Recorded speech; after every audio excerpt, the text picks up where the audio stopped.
Hey friends, welcome back. This is me Monica Sharma and welcome to MS Bio Academy. So today we are going to talk about the immune cells. In our last video we have already covered about the immune organs, and I have already told you that immune system, the word system has been given because it is actually made up of it is made up of certain different candidates like cells, organs, and certain proteins. So all these people, these candidates are involved in making this whole immune system of our body, which is actually protecting our body from certain different invading pathogens and bacteria, viruses, parasites, protozoa, right? So let's talk about one of these candidates, that is about the immune cells today. So what are these immune cells are? So before going into this immune cell lesson, let me ask you a couple of questions. Let me see if you can answer them. So first question is, can you answer that which one is the first cell to arrive whenever you get any infection anywhere, like if there is a mosquito bite here, or if you get a cut or a hurt somewhere, which is the first cell to reach there at that particular point? Or the second question is, can you name a bilobed nucleus containing cell, which is almost 2 to 5% of total WBC, which is very least uh, amount which is present? Can you name it? Okay, let me go to the third question. Can you name the multilobe nucleus of the immune cells? Among the immune cells, which one is carrying a multi-lobe nucleus? Or can you name an innate immune cells or adaptive immune cells? Or can you tell me whether the monocytes resides in the blood or the tissues? Do you know all these answers? If you know these answers, very nice. Keep it up. And if you don't know, please don't worry. Just cover up this particular lesson. Keep on watching this lesson till the end. I am definitely assuring you that at the end of the lesson, you are going to answer all these questions like this. So let's begin this lesson of today. So what are these immune cells? Immune cells are basically those cells which are playing an important role in our body in fighting against all the different pathogens, viruses, bacteria, the protozoa, the parasites, and also against all those infected cells in our body, the virus infected cells, or those which are the tumor cells, right? So basically they have a unique property, although these immune cells are not acting against our own healthy cells. So they have a very unique property. What is that unique property? Is to distinguish between the self and the non-self. So what is the self and non-self? Self and non-self means, self means which is a part of a body. All those which are the part of the body will be considered as the self, and the immune system will not generate any immune reaction against those cells, right? But whatever is not the part of our body will be considered as a foreign, and our immune system will generate immune reactions against those foreign non-self things, right? So this is an important unique property of the all immune cells which are present in our body. So what are these immune cells which are actually acting in our body and will are the real heroes of our body? So let's try to know about more about these heroes of our body and try to understand them. So these are the great heroes of our body which are continuously acting in our body and fighting against all these pathogens and bacteria or infected cells and tumor cells to make our body healthy and sound. So the first one is the mast cells. As you can see here in this picture, this is mast cell, and you can see there are certain granules are present. So these granules actually contains the very important molecule known as heparin or histamine. Okay, so these what it do is, whenever there is a certain kind of antigens are present, okay, so mostly those they carry receptors for this IgE antibody, and what it do is, whenever this IgE antibody will is found with an antigen complex is present there somewhere, they will find them and they will this receptor is there, so they are going to find it and bind with these antibodies. And on binding, and there is a cell, see, if this is a cell and this is the antigen over it, this IgE antibody have recognized these antigens. So since these mast cells have a receptors for these IgE antibody, what they are going to do is, on binding of these things, they are going to degranulate their content. Okay, so these granules contain some histamine and heparin, so they will generate certain allergic reactions or certain immunological reaction which will destroy the cell. So that is how the mast cells are helping, right? Then second one is the eosinophils, basophils and neutrophils. So these eosinophils, basophils and neutrophils, as you can see here in this picture, all of them contains the granules just like the mast cells. So basically these four are being categorized as under granulocytes. If you know, I have told you earlier that leukocytes, or you can say the WBC, leukocytes, or you can say them as WBC in general, they are being categorized into two, the granulocytes and agranulocytes, depending on whether they have a granules present or not when you see them under the light microscope, right? So when you will see them under the light microscope, in certain cells you will see a granules present, so they have been categorized as granulocytes, which are the mast cells, the eosinophils, basophils and neutrophils, as you can see in this picture over here. So this is the neutrophil, eosinophils and basophils. So you can see in all of the three of them there are granules are present, and these granules are rich with all these histamine, the heparin and hydrolytic enzyme. So they are going to release them and generate immune response against the different infected cells or the pathogens, right? So these three different categories of cells has been characterized depending on the staining process by different staining dyes, how they stain, right? So neutrophils generally stains neutral with the staining dye, so that's why neutrophil name has been given. And they generally are distinguished in their uh, depending on the different lobed of nucleus are present in them. Like neutrophils generally have a multi-lobed nucleus present in them. They find many lobed nucleus, find like 1, 2, 3, 4, like, right? Eosinophils generally are the bilobed or four-lobed nucleus present, and mostly kidney-shaped nucleus is present in them. And basophils generally bilobed nucleus is present in them. They are bi or four-lobed, and right. So all of them contain the granules. So basically, there are granulocytes, right? And what is the important points to remember about these three cells are that these basophils, they are the maximum, or you can say abundantly found WBCs which are circulating in the blood among the total WBCs. So you will find some around 60 to 65%, they are abundantly found among the whole total WBCs circulating in the blood, right? So they are abundantly found, while the basophils are the least abundant found. There are some 2% only you will find in the bloodstream which is circulating, right? And moreover, these neutrophils, they are basically phagocytes, they are phagocytes in nature. So they are going to phagocyte all those cells just like macrophages. So what they do is, whenever they see an antigen, okay, when they are circulating in the bloodstream, and whenever they encounter an antigen, what they will see, what they do is, for example, this is a phagocyte. If I zoom it and show it here, so these phagocytes, what they do is, they will try to engulf these antigens inside, and they will join these regions, okay. So they are going to engulf it, they will come inside, this will come inside.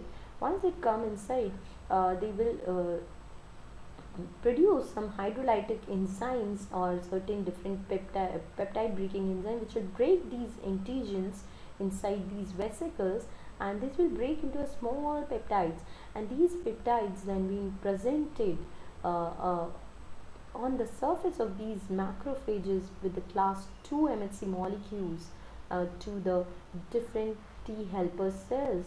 Okay, so T helper cells have these T cell receptors which actually recognize the antigens presented by the MHC2 molecules on the macrophages, and thus these T helper cells then get activated and they will release certain cytokines. These cytokines in turn, what it do is they will activate the B cells, and once the B cells is activated, what B cells will produce, they will secrete antibodies, right? So they are going to secrete the antibodies against, which is generated against this particular antigens, right? So this is how the whole process of the immune response or the immune reaction take place by combination. Although this independent, these all immune cells are acting independently, but still collectively they are generating an immune response against these antibodies, right? So that is how they are going to work. Similarly, neutrophils are also the phagocytic cells, right? They also generate, and moreover neutrophils important feature is that whenever you get in somewhere any cut or somewhere you get hurt, these are the one which are first going to go to the site of the that infection or the cut. Okay, so since they are abundantly found, so they are first going to go through the circulation and go near to that cut portion or the infection site. So these are the first to reach at the site of infection or the cut. Okay, and moreover whenever they reach there, they do not return back to the blood, they die there and they form a pus over there. So what the pus you will see over there, no, that is the dead neutrophil cells, right? I hope you get this thing clear. Now coming back to the basophils. Now basophils are again, I have told you that these are least abundantly found WBCs, and they are generally, they are also play an important role in certain allergic reactions, just like the mast cells, and they also contains these granules contain certain heparin, histamine, which are playing an important role in the inflammatory responses, right? So now let's move on to the next one. The next immune cell, the next hero of our immune system is the dendritic cells. So dendritic cells got its names because they have these dendrite like projections. Don't confuse with the dendrites of the nervous neurons which I have talked about. They have nothing to be related with the nervous system.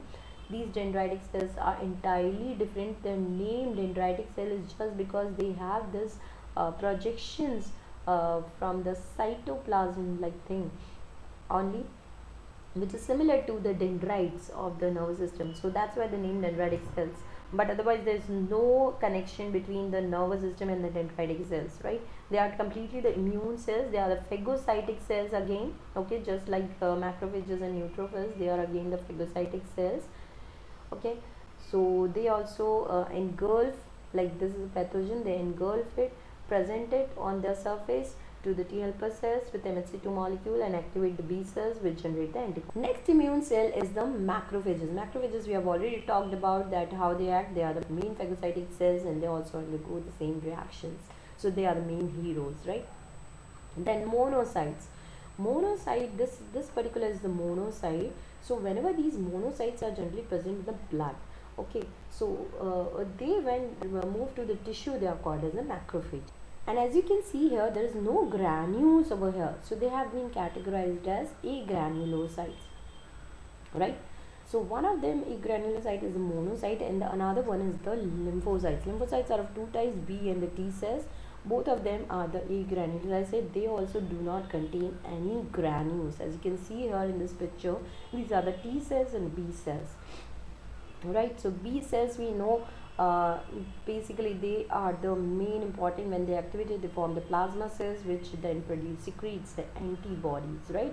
And T cells are again of two types, T helper cell, the T cytotoxic cells. T helper cells are generally helping the other cells, immune cells, to get activated by secretion of cytokines, right? So they basically secrete cytokines which activate other immune cells like B cells and different other cells, cytotoxic cells, right? And T cells, TC cells, what they do is cytotoxic cells, they are the killer cells. So what they do is they kill the cells directly on activation of the T helper cell cytokine, and they kill certain virus infected or the tumor cells in our body. So this is an important role of the TC cells. So they are also very important heroes of our immune system, right? Then there are NK cells. Now these you can see here, these are the NK cells. So these NK cells are the natural killer cells. Now why the word natural killer cell has been given to them? Because they naturally kill all those virus infected cells in our body, or all those which are uh, tumor cells are present in our body, so they are going to kill them directly, uh, just like the cytotoxic cells, but the only difference is they do not need any activation to happen by means of T helper cells, just like unlike the TC cells, which needs an activation by T helper cells for them to act. Natural killer cells can directly kill them without any activation. So this is very unique property of the natural killer cells. So these are the important immune cells of our body, and they are the main heroes of our body, which are acting continuously in our body and protecting us from the different pathogens. I hope this is clear to you, right? So you can now I will tell you certain important notes regarding this particular lesson, so you can just jot it down and you can memorize them. So important questions usually come on this. So first of them is granulocytes are the granules containing cells. Okay, do remember granulocytes are those which contain granules. Basically they are neutrophils, eosinophils, basophils and mast cells. These are 4 types of cells.